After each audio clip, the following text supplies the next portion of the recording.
Hi, I'm Jess from The Only Girl in the House, and today we are here with Huggies Newborn Wipes to talk about all things newborn, everything from worries to joys to apprehensions to the special moments you can create with your newborn.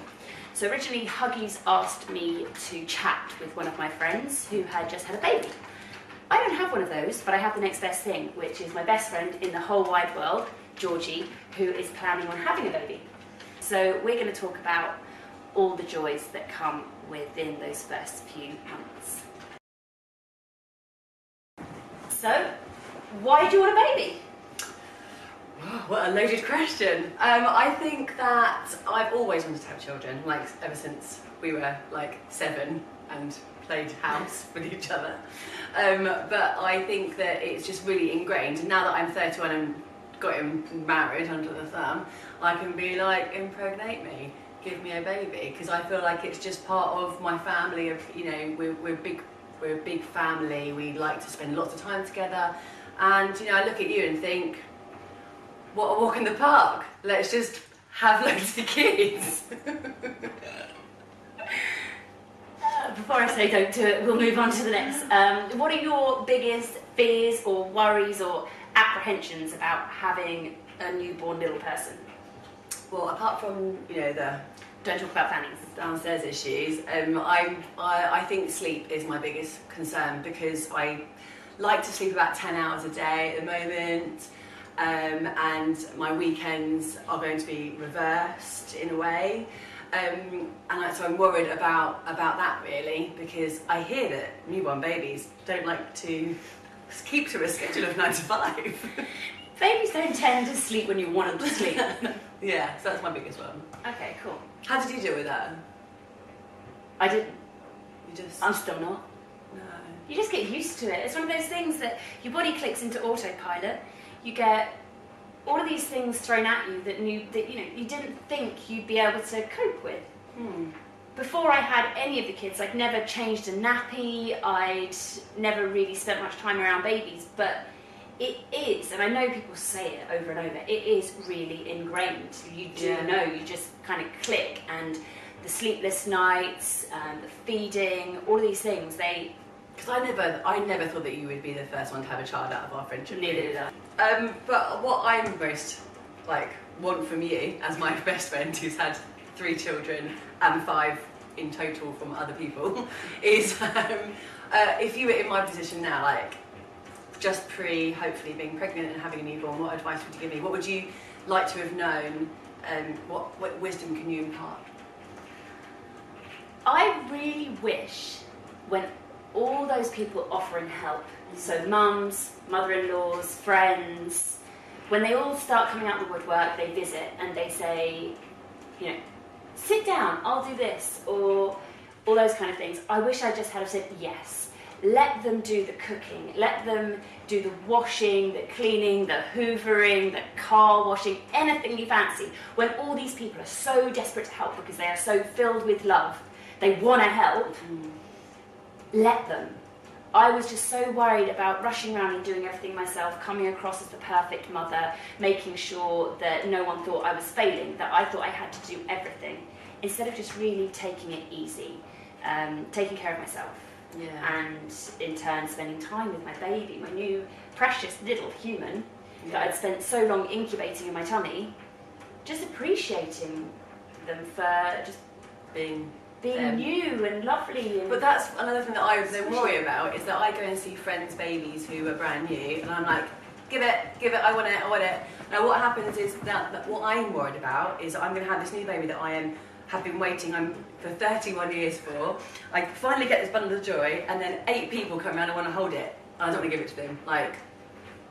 What do I do? There's 2 ways of doing it.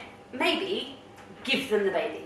Let them hold it, because that's your chance to dash to the shower, get your hair washed, make yourself feel better, give yourself a bit of TLC. Because happy mum, happy baby. If you're not showered, your hair's greasy, you're feeling a bit rubbish and low, you need to perk yourself up a bit. So take advantage of those people that want to hold the baby. Let them do that and go and do your own thing.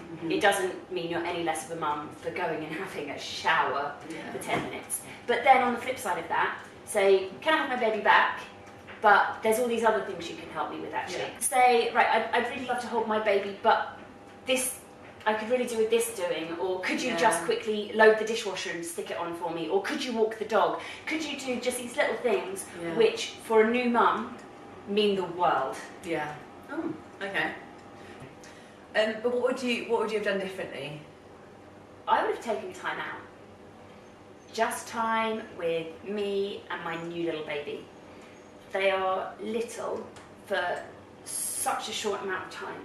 It feels like a really long time when you're in the midst of it with feeding and they're not sleeping and there's all of these other things going on. It can feel like it's dragging forever, but it's not. Even Casper at 20 months now, it just feels like he's not my new tiny little baby anymore. He's not the little one that I held in my arms and could just smell and sniff and stare at for hours on end. He wants to be off and about. So if I could have done anything differently, I just would have taken time to bond, to stare into each other's eyes, to just really, really relax. Have you not have felt guilty? But how did you deal with that though? I think you've really got to let it go. Yeah. Really let it go. Just let go of the guilt, realise that you're never going to get that time back again. That time with your newborn is the only time you two are going to get like that in the whole of your life, his life. Doing Just whatever you two need to do, whether it's belly raspberries, tickling, whatever it is, just spend time, you and your baby. That's what I wish I had done differently. It was hard because I had the older boys when I had Casper, so it is difficult to get that time, which is why, especially with your first, take the time to bond. There's so much stuff, whether it's in the media or from friends and family, always telling us, what are your preconceived ideas of bonding with your newborn and spending that first few months together? I think what I maybe get worried about is the fact that some people don't bond with their baby, and what if that is me? What if I don't bond with my baby?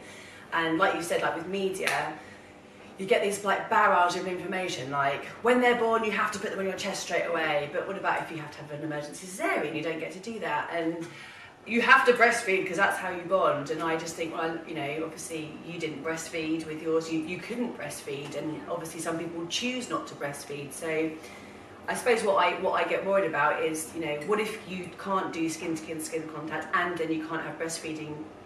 Would I be made to feel like I'm not bonding properly with my child? I think there's, obviously all those things are amazing, and yes, I managed to get that first skin-to-skin contact when the boys were born, but I couldn't breastfeed. So I didn't have that constant skin-on-skin throughout as they were getting older. But there are so many different ways you can bond with your baby, even if you don't get that initial skin-to-skin and you can't breastfeed. There are so many other ways. You know, every day you're changing their nappy. Yeah. It's time to really, and I say it again and again, but look into their eyes and just really sing, or, you know, it's all about touch and talking to them, getting them used to your voice and your touch. You're always putting your hair over Cass, aren't you? You're always like, it's just all about touch and feel, and it's every little normal moment is a moment to bond. Yes, those moments when you're breastfeeding and those first few minutes are really, really important. But it's every minute in between as well, which is just as important. Yeah. And not beating yourself up about it. Exactly. Don't feel guilty about it. Yeah. But there's, you know, not only changing the baby, which is a great time because then it's only you and them. Okay, it's not. It's not the greatest time to think, yeah, I can bond with my baby then, but actually it's pretty good because that's a moment when nothing else is happening and it's just you and baby. Or other times when they come out of the bath and baby massage, again it's just you and them and touch and feel and talking. So my friend who just had a baby is, well, she's about 3 months old now, is doing baby Pilates. Is that good for both? I love baby Pilates, baby yoga. It's just all of those magic moments which all add up to, they are the memories that you make. You remember those times when it was just the two of you. You don't remember the time that the baby was in the bouncer and you were doing the hoovering. No. You remember the little moments that all add up to that really special relationship that you're building. So Huggies have asked for my top tips for new mums and for soon-to-be mums. And soon-to-be mums on what I consider important things that we haven't already discussed. So top tip number 1 is really be aware of how you're feeling. Be in tune with, am I feeling a bit low? Am I just not quite myself? Because that's something that I really think is important, your mental well-being. It can be really tough having a newborn. Amongst all the other wonderful moments that we've talked about, it can be tough. You know, you're not getting the sleep you're used to, your hormones are going crazy. So if you're not feeling yourself, talk to someone, please talk to someone. Talk to your doctor, your midwife, or if that's still clinical, talk to a friend, your mum, your husband, your boyfriend, whoever it is, girlfriend, your wife. Talk your wife, anyone, inclusive, very inclusive. Talk to someone. It will make the world of difference. I didn't for the first two because I was so afraid of failing as a new mum.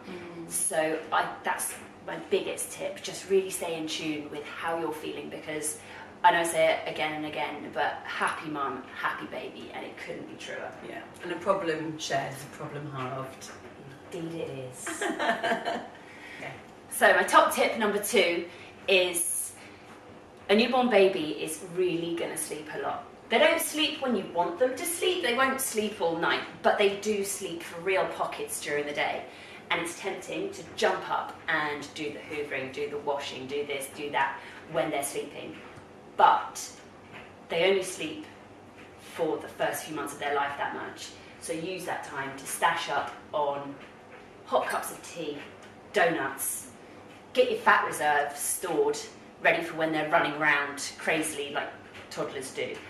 Just really take that time for you, and even to nap. If you're worried about sleep, yes. Use that time to nap. Great. Whatever you do, excellent. Make sure you are getting everything you need, because after that initial stage, every tea you drink will be cold. I've heard this, and I'm very concerned that I won't be having hot tea for 5 years. Hot tea, hot dinner. Isn't it why people go to work now? That's why I just go for to hot work. teas. Yes. Tip number 3. Trust your maternal instinct. There's a name for it because it's real. So trust how you're feeling. Not millions of people, but loads of people will want to tell you, do it this way, do it that way, you should be doing this, you should be doing that. Trust yourself. You will know what you're doing. It's your intuition, it's your thoughts. You know your mind, your body, and your baby best. Yeah. So getting back to these bad boys, they tell you that you should be using cotton wool and water. Oh, I've heard this. At change time. Is it not? No, but that's true though, isn't it? It is true, I'm not saying it's a lie, but the impracticality of having cotton wool that sticks to everything, everywhere, and a cute little bowl of water. What? I can't get a cute bowl from Zara. A cute little bowl that a baby's going to kick over, it's going to go flying, I'll knock it over, everyone knocks it over, and then before you know it, you're a stressed mess, your baby's getting stressed, everyone's getting stressed, and that lovely moment that you had all lined up just went in the bin. But I thought you had to do that because of their, it's natural and... Aha! These... and we segment clearly to These newborn wipes are made for newborn bums, the softest, loveliest of newborn bums. So they are approved by the British Skin Foundation, they have no perfume. They are made from 99% pure water. No, that's not. 90. 99? No. It does, it says it's 99, I promise. Oh, there it is. 99% pure water. They're soft, they're durable, they're everything you could possibly want from a They're wipe. Huggies. They are. So after all that, what wipes will you be using? I will be using Huggies Newborn. Yay! Thanks for joining me and Georgie on the sofa, and good luck with all your new little Bundles of joy. bundles of joy.